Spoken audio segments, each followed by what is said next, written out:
Pressure flow mass flow hypothesis Munch's hypothesis, इस परिकल्पना को मंच ने प्रतिपादित किया।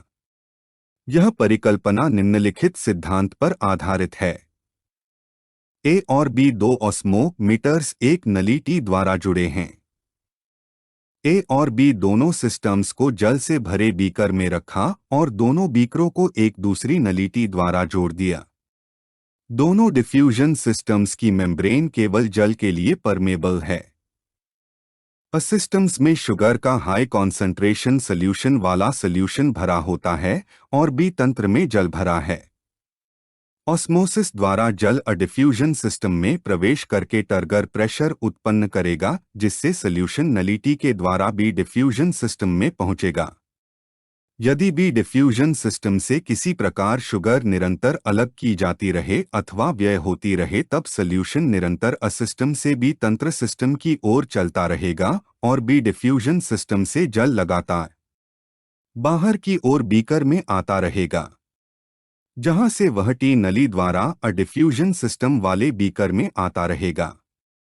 मुंच के अनुसार ठीक इसी प्रकार की प्रसरण की क्रिया पौधे में फ्लोएम के माध्यम से खाद्य पदार्थों के नीचे की ओर स्थानांतरण में होती रहती है।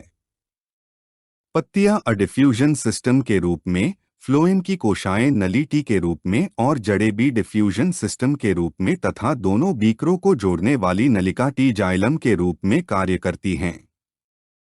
इस मत के अनुसार पत्तियों की कोशाओं में फोटोसिंथेसिस द्वारा शुगर उत्पन्न होते रहने से उसमें सोल्यूशन की सांद्रता अधिक रहती है।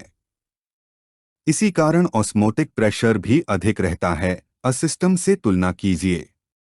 लीव्स की कोशाओं से यह सोल्यूशन तनों में स्थित फ्लोएम की सिफ ट्यूब्स टी नलिका से तुलना कीजिए से होकर रूट्स बी सिस्टम से तुलना कीजिए तक पहुंच जाता है। जड़ों में पहुंचकर विलेय पदार्थ कुछ तो रेस्पिरेशन में उपयोग में आ जाता है तथा शेष स्टार्च के रूप में संचित हो जाता है। जड़ में शेष रहा जल और अधिक जल के साथ जो जड़ों द्वारा भूमि से अवशोषित किया गया जाइलम टी नलिका से तुलना कीजिए के द्वारा फिर से पत्तियों में ऊपर की ओर चला जाता है।